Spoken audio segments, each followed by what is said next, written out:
अगर आप दिल्ली की पॉश कॉलोनियों में रहते हैं और आपको लगता है कि ऊंची दीवारें, सीसीटीवी कैमरा और गेट पर खड़ा गार्ड आपको सेफ रख रहा है, तो शायद आप एक बहुत बड़े भ्रम में जी रहे हैं। दिल्ली के अमर कॉलोनी इलाके में जो हुआ, उसने ट्रस्ट और सेफ्टी की पूरी डेफिनेशन बदल दी है। ये कहानी सिर्फ एक मर्डर की नहीं है, बल्कि एक ऐसे विलन आर्क की है जिसे सुनकर आपकी भी रूह कांप जाएगी। एक आईआरएस अधिकारी की 22 साल की बेटी, जिसके सामने पूरी जिंदगी पड़ी थी, उसे उसी शख्स ने मौत के घाट उतार दिया जो कभी उसी के घर में नमक खा चुका था। राहुल मीणा, ये वो नाम है जिसने भरोसे की धज्जियां उड़ा दी और साबित कर दिया कि कभी कभी सबसे बड़ा खतरा आपके घर के अंदर ही बैठा होता है। चलिए इस केस की रिसीट्स चेक करते हैं। राहुल मीणा कोई रैंडम अजनबी नहीं था। वो इस परिवार के लिए 18 महीने तक काम कर चुका था। उसे घर के हर कोने, हर रूटीन और हर सीक्रेट पता था। बुधवार की सुबह इस परिवार के लिए किसी डरावने सपने जैसी थी। अधिकारी दंपत्ति अपनी डेली लाइफ के हिसाब से सुबह करीब 5:30 बजे जिम के लिए निकले। उन्हें क्या पता था कि उनकी प्राइवेसी और रूटीन ही उनकी बेटी के लिए काल बन जाएगा। राहुल को पता था कि जिम जाते वक्त चाबी कहाँ छिपाई जाती है। वो लेटर बॉक्स, जिसे हम सबसे सेफ जगह समझते हैं, राहुल के लिए एंट्री का गोल्डन टिकट बन गया। राहुल सुबह 5 बजे से ही इलाके में लिटरली घात लगाकर बैठा था और जैसे ही पेरेंट्स जिम के लिए निकले, उसने अपनी चाल चल दी।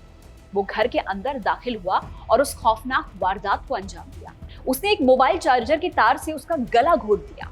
जिस तकनीक से हम दुनिया से जुड़ते हैं, उसी के तार को राहुल ने डेथ केबल बना दिया। करीब आधे घंटे के अंदर सब कुछ खत्म हो गया। सुबह 7 बजे जब वो घर से बाहर निकला तो उसके कंधे पर एक बैग था और चेहरे पर 0 रिग्रेट। उसे कार साफ करने वाले ने देखा, पहचान भी लिया और यहाँ तक कि चाय के लिए भी पूछा, लेकिन राहुल जल्दबाजी का बहाना बनाकर वहां से निकल गया। अंदर एक लाश पड़ी थी और बाहर वो नॉर्मल दिखने की एक्टिंग कर रहा था।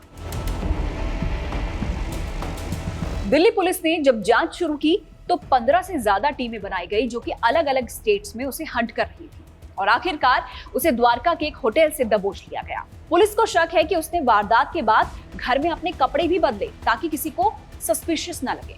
पुलिस को फिर पता चला कि राहुल मीणा कोई वन टाइम ऑफेंडर नहीं था। इस मर्डर से पहले उसने अलवर में भी एक शादीशुदा महिला के साथ छेड़खानी की थी। अगर आप सोच रहे हैं कि कोई वन ऑफ केस है, तो आप डिल्यूजन में हैं।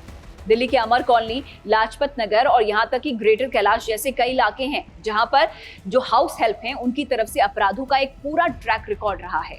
और ये वो इलाके हैं जहाँ पर रईसी है, बड़ी बड़ी कोठियां हैं और प्राइवेसी के नाम पर पड़ोसियों से कोई लेना देना नहीं। दिल्ली पुलिस के आंकड़े कहते हैं कि 2020 से लेकर 2025 के बीच घरेलू सहायकों ने, यानी कि हाउस हेल्प्स ने, लूट और मर्डर के 750 से ज्यादा कांड किए हैं।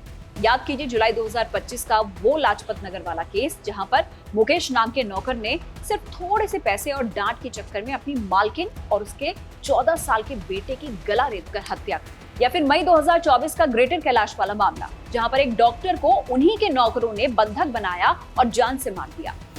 वसंत विहार में 2021 में पूर्व केंद्रीय मंत्री की पत्नी की हत्या उसके धोबी ने कर दी।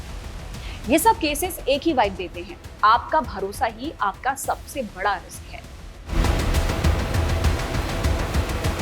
अब सवाल ये है कि ये डोमेस्टिक हेल्प इतने कॉन्फिडेंट कैसे हो जाते हैं? इसके पीछे कई सारे रेड फ्लैग्स हैं जिन्हें हम अक्सर इग्नोर करते हैं और सबसे बड़ी गलती पुलिस वेरिफिकेशन की कमी है। लोग अक्सर कम सैलरी या फिर पुरानी जान पहचान के नाम पर किसी को भी घर में एंट्री दे देते हैं। हम भूल जाते हैं कि जिस शख्स को हम अपने घर में एंट्री दे रहे हैं, अपने किचन और बेडरूम तक की एक्सेस दे रहे हैं, उसका बैकग्राउंड चेक कराना ऑप्शनल नहीं बल्कि मैंडेटरी है। वेरिफिकेशन ना होने की वजह से ये क्रिमिनल्स वारदात के बाद गायब हो जाते हैं और पुलिस को इन्हें ट्रैक करने में नेक्स्ट लेवल की मेहनत करनी पड़ती है।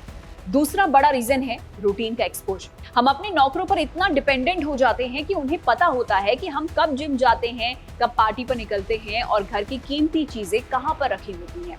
पॉश इलाकों में पड़ोसी धर्म तो जैसे खत्म हो गया है। बगल वाली कोठी में क्या हो रहा है किसी को आइडिया तक नहीं होता और यही आइसोलेशन अपराधियों के लिए कंफर्ट जोन बन जाता है।